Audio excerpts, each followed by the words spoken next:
Welcome बच्चों, let us see some definitions. First is heartbeat. Heartbeat क्या चीज है? ठीक, heartbeat क्या है? आप अपनी चेस्ट पे हाथ रखिए, then you will observe that there is some vibration. ठीक है, ऐसे हाथ रख के देखिएगा तो आपको वाइब्रेशन फील होता है. That is due to contraction and relaxation of heart muscles. ठीक, और कॉन्ट्रैक्शन और एक्सपेंशन से ही क्या है, रिलैक्सेशन से ही हमारी बॉडी में ब्लड का प्रेशर बनता है, पूरी बॉडी में ब्लड सर्कुलेट होता है. ठीक है, तो so you can say it is the rhythmic contraction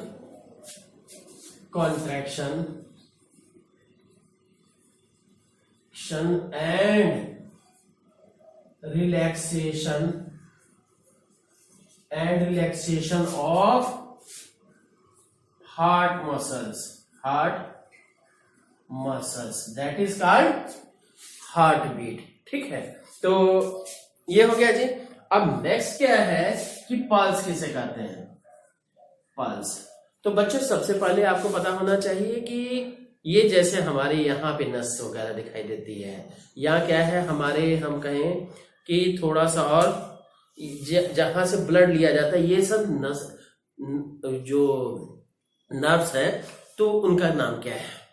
याद आ गया? तो that is those are called arteries. तो डॉक्टर वगैरह के पास जाते हो तो आप क्या है, यहाँ डॉक्टर यहाँ पे देखिए, यहाँ कलाई है, यहाँ पे हाथ, जैसे ये देखिए यहाँ पे क्या है, नर्व्स होंगी. ठीक, यहीं पे 2-3 उंगली फिंगर्स रखता है और थोड़ा सा ऑब्जर्व करता है, ध्यान से ऑब्जर्व करता है. तो आप सभी भी ऐसे कर सकते हो. क्या करना है, यहाँ बस आराम रिलैक्स हो जाइए और यहाँ पे आप ऑब्जर्व कीजिए. ठीक, you will observe the thrombing, ये thrombing of artery. These are arteries. ठीक है, वेन्स जो होती है हमारी बॉडी के अंदर रहती हैं. ठीक, आर्टरीज की थ्रोम्बिंग को क्या कहते हैं? थ्रोम्बिंग का मतलब कंपन या तड़प. ठीक है, तो thrombing of arteries is called, ये क्या कहेंगे, दैट इज कॉल्ड पल्स. ठीक, तो this is called thrombing of,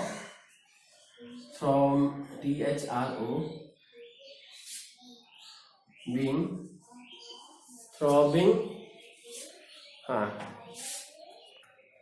ये throbbing of arteries is called क्या कहते हैं इसको? That is called pulse. और बच्चों ये है, आपको एक प्रोजेक्ट दे रहा हूं कि यहां पे आपको लिखना है नोट्स में ही, my pulse rate is, pulse count कीजिए कितनी थ्रोम्बिंग्स हुई, और साथ ही साथ 1 मिनट में पल्स पर minute, that is called pulse rate. Pulse पर मिनट. ठीक, दैट इज कॉल्ड, ये यहां आपको अपनी कितनी काउंटिंग आती है वो लिखना होता है. ठीक है, हर पर्सन की अलग अलग हो सकती है. ह्यूमन, ये हेल्दी ह्यूमन के, बच्चों ये मतलब पल्स रेट ज्यादा होती है, अलग अलग कंडीशंस पे डिपेंड करता है. और healthy, for a healthy, THY, healthy human,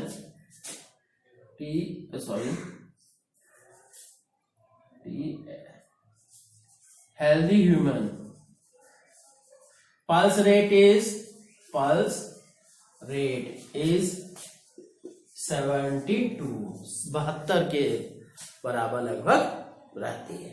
ठीक है, अब देखते हैं बच्चों की एक्सक्रीशन क्या है. ठीक है, जैसे क्या है कि हमारी बॉडी से के हर एक पार्ट में ब्लड जाता है, इवन या फिंगर्स में, सब में, हेयर्स को छोड़ के. ठीक है, हेयर, इसीलिए हेयर्स को कट करते हैं या नेल्स के उस पार्ट को कट करते हैं तो क्या दर्द नहीं होता है हमें, है ना. तो अब क्या है, जहां जहां भी ब्लड जाता है तो वहां क्या है, रेस्पिरेशन होता है और उस रेस्पिरेशन के कारण से एनर्जी मिलती है। ठीक, अगर रेस्पिरेशन ना हो तो क्या होगा, वो सेल्स डेड पड़ जाएंगे। और जैसे मान लीजिए हमारे इस पार्ट में ब्लड का सर्कुलेशन रुक गया, ठीक, क्या होगा, या यहीं से हम बांध दें कलाई को, क्या होगा कि पूरी बॉडी यहाँ इस हैंड में ब्लड का सर्कुलेशन जाम हो जाएगा या कम हो जाएगा, जिसके कारण से आप देखिएगा कुछ समय के बाद हाथ हमारा ब्लू कलर का हो जाएगा और थोड़ी देर बाद क्या है और समस्या खड़ी हो जाएगी।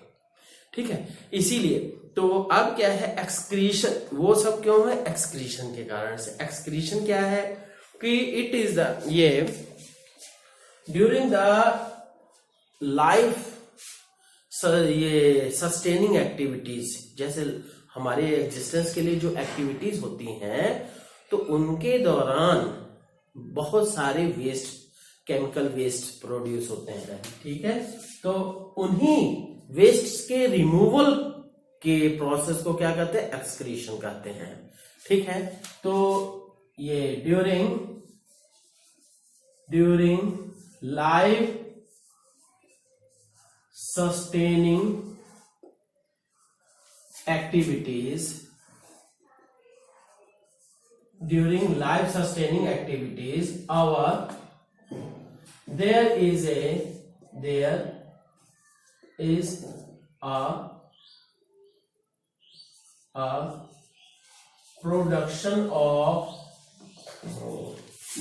a production of chemical waste. Chemical waste की बात नहीं करते हैं, सीधे सीधे waste. There is a production of waste materials.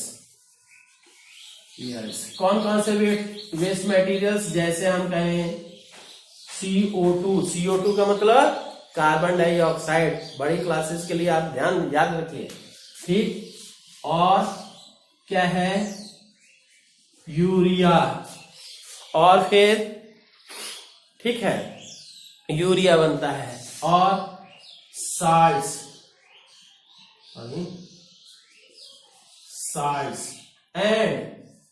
And water. ठीक है, और ईटी से और भी कई सारी चीजें बनती हैं। तो अब क्या है कि ये सारे अगर हमारी बॉडी में एक लेवल के बाद क्या होगा कि इनका क्या है कि अगर एक लेवल से इनकी वैल्यू और बढ़ जाएगी तो क्या होगा कि हमारे लिए प्रॉब्लम हो जाएगी, किडनी खराब हो जाएगी, आईज खराब हो जाएंगी। जैसे क्या है, ब्लड, जो हम ब्लड का सैंपल लेते हैं पैथोलॉजी टेस्ट के लिए, वो कौन सी ये नर्व्स में से निकाला जाता है, दैट इज फ्रॉम आर्टरीज। जो बाहर वाली होती है आर्टरीज, क्योंकि आर्टरीज से ही, आर्टरी में जो आने वाला ब्लड है वो ब्लड, हाँ, जो आर्टरी से आने वाला ब्लड है वो सेल्स के थ्रू आ रहा है, और जिसमें कि वेस्ट प्रोडक्ट्स हैं, उन्हीं वेस्ट प्रोडक्ट्स को एग्जामिन करने के लिए पैथोलॉजी टेस्ट होता है। ठीक है, तो अब क्या है कि अगर ये जैसे ब्लड में यूरिया है, यूरिक एसिड है, जो भी है, शुगर है, या जो भी बहुत सारे वो कॉम्पोजिशंस होते हैं, केमिकल वेस्ट होते हैं। ठीक है, तो अब क्या है, उसके एक वैल्यू के बढ़ जाने के बाद क्या है, समस्या हमारे लिए खड़ी हो जाएगी। तो इसीलिए पैथोलॉजी टेस्ट होता है उसका। ठीक है, ध्यान रखिएगा। तो अब क्या है, the process of removal of waste products, the process of removal of waste products, ठीक, from blood, इसका ये बाय भी लिख देते हैं, बाय किडनीज कहेंगे, या from blood is called excretion. From body कहते हैं सीधे सीधे। ठीक है, from body is called excretion. ठीक है, तो बच्चों ये एक्सक्रीशन में क्या है, किडनीज का रोल, स्टोमक का नहीं मैटर हम बात कर रहे हैं। स्टोमक में तो खाना जाता है, उसका एब्जॉर्प्शन होता है, ठीक है। तो वो जो क्या निकलता है फिर पॉटी के फॉर्म में अलग निकल जाता है ना, वो नहीं, उसकी एक्सक्रीशन क्या है, जो यूरिन पास होता है, ठीक है, पेशाब की बात कर रहे हैं, ठीक। तो अब देखते हैं, let us see about human excretory system. बच्चों ये देखिए, ये बहुत ही इंपॉर्टेंट टॉपिक है और इसका डायग्राम भी बनाना एग्जाम में आता है, ठीक है। यहाँ पे ये देखिए कि there are two bean shaped kidneys, ठीक है, ये दो किडनीज होती हैं और जरूरी नहीं कि सभी के दो ही हो, और ये क्या है, बहुत लोगों के एक भी होती है, ठीक। और किडनीज के अंदर क्या इनके अंदर क्या नेफ्रॉन्स होते हैं, जिसके से कि ब्लड प्यूरिफिकेशन होता है, और ब्लड प्यूरिफिकेशन के बाद जो वेस्ट मटेरियल निकलता है वो पेशाब की यूरिन की फॉर्म में निकलता है। और यूरिन क्या है, ये दो ट्यूब्स आप देखिए, these are the tubes, these are called ureter, ठीक है, यूरेटर बोलते हैं, और इन ट्यूब्स को यूरेटर बोलते हैं, और इनके थ्रू ये जो यूरिन फॉर्मेशन हुआ तो वो क्या है, यूरेनरी ब्लैडर में आके इकट्ठा होता है। और फिर इसके बाद ये जो यूरेनरी ब्लैडर में यूरिन इकट्ठा हुआ, ऐसा तो होता नहीं कि आप सारा दिन भर यूरिन करते रहो, सारा दिन भर बाथरूम में जाकर सुसु करोगे, ऐसी प्रॉब्लम तो होता नहीं है, या तो किसी के अगर किडनी की प्रॉब्लम होती है तभी प्रॉब्लम है ना। तो अब क्या है, ये यूरेनरी ब्लैडर में ये पूरा इकट्ठा होगा, और फिर जब मतलब हमें बाथरूम जाना होगा तो ये यूरेथ्रा के थ्रू ये डिस्चार्ज होता है, ठीक है, ओके। अब देखते हैं बच्चों की ह्यूमन एक्सक्रीटरी सिस्टम के बारे में, है ना, फिगर तो आप सभी देख ही लिए। तो आप देखते हैं कि इट कंसिस्ट ऑफ, इसके इंपॉर्टेंट पॉइंट्स की फॉर्म में लिख रहा हूं, it consist of two bean, ये टू किडनीज कहते हैं, बीन शेप, बीन जो होती है ना बरबट्टी वाली, उसकी बीन्स उसके अंदर की देखोगे उसी शेप की रहती है, ठीक, टू किडनीज, दो किडनीज होती हैं। और ऐसी जरूरी बात नहीं है कि सभी को दो ही हो, बहुत सारे लोगों के सिंगल किडनी भी होती है, ठीक है।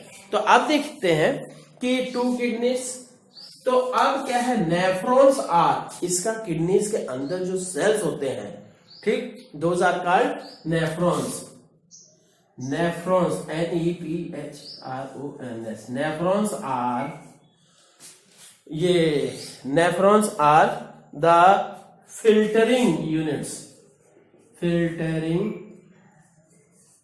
यूनिट्स ऑफ किडनीज, किडनीज के अंदर मिलियंस, एक किसी एक किडनी के अंदर मिलियंस, लाखों करोड़ों वो सेल्स होते हैं, कि उनको हर एक सेल का नाम क्या है, एक सेल को, हर एक सेल को नेफ्रॉन कहते हैं, ठीक है। तो अब क्या है इसके बाद जी, कि हम किडनीज तक जो ब्लड पहुंचता है वो साफ भी होता है, गंदा भी होता है, ठीक है, जिसमें वेस्ट प्रोडक्ट्स भी मिक्स रहते हैं। तो अब क्या है, जो साफ ब्लड होता है वो तो एब्जॉर्ब हो जाता है फिर से सर्कुलेशन के लिए, जो वेस्ट प्रोडक्ट्स होती हैं, वेस्ट प्रोडक्ट्स इन ये नेफ्रॉन्स के थ्रू क्या है कि एब्जॉर्ब हो जाता है, और फिर क्या है वो हटा लिया जाता है, ठीक। तो अब हम क्या कहेंगे जी, द यूरिन, हाँ, the waste products dissolved, the waste products dissolved in blood are removed as water solid, ये क्या है, removed as, ये क्या, removed as urine, ठीक है, पेशाब की फॉर्म में निकाला जाता है, ठीक है। और जानते हो कि पेशाब क्या है, वो उसमें क्या है 95% क्या है, हाँ पहले इसके बारे में लिख लेते हैं, फिर यूरिन का कॉम्पोजिशन भी बताते हैं, है ना। तो हाँ, urine passes from kidneys into urinary bladder, urine passes from kidneys to urinary bladder, urinary bladder में जाता है। और फिर क्या है, हाँ, तो यूरिनरी ब्लैडर थ्रू ट्यूब्स, ठीक है, through tubes are called ureter, ठीक है, यूरेटर्स, ठीक। तो अब क्या है, यहां पे यूरिनरी ब्लैडर में मतलब किडनी से ब्लड आया यूरिनरी ब्लैडर में, किसके थ्रू, ये यूरेटर्स के थ्रू, जो पाइप है। तो अब क्या है, यहां पे यूरिनरी ब्लैडर में स्टोर होगा and then it is disposed of through urethra, ठीक है। तो ये क्या है, urine is disposed through urethra, ठीक है। यूरेथ्रा के थ्रू क्या है, यूरिन को डिस्पोज ऑफ किया जाता है, ठीक। तो अब बच्चों देखते हैं, और एक नॉर्मल हेल्दी ह्यूमन एक दिन भर में कितना यूरिन करता है, लगभग 1 से 1.5 लीटर या 1 से 1.8 लीटर। अब बच्चों ये भी ध्यान दीजिएगा कि समर्स में क्या है, हम पानी ज्यादा पीते हैं पर यूरिन कम होता है, पर ठंडियों में क्या है, विंटर्स के केस में पानी कम पीते हैं, यूरिन ज्यादा होता है। क्यों? क्योंकि यूरिन ज्यादा नहीं होगा, जितना पानी पिएंगे उसी हिसाब से यूरिन होगा, ठीक है। तो ये नहीं कि हमारी, हाँ, तो मैं ये कह रहा था कि समर्स में क्या है, स्वेटिंग होती है ना, पसीने के थ्रू भी निकलता है, एक्सक्रीशन होता है। पर क्या है, विंटर्स में पसीना नहीं होता है, जिसके कारण से हमारे क्या है, मैक्सिमम हमें जितना पानी पिएंगे उससे ज्यादा बार बाथरूम जाना पड़ेगा। Is that clear? तो अब देखते हैं जी, ये हेल्दी ह्यूमन ये does about 1 to 1.8 liter urine in a day। यहां बच्चों डे का मतलब क्या, 24 आवर्स।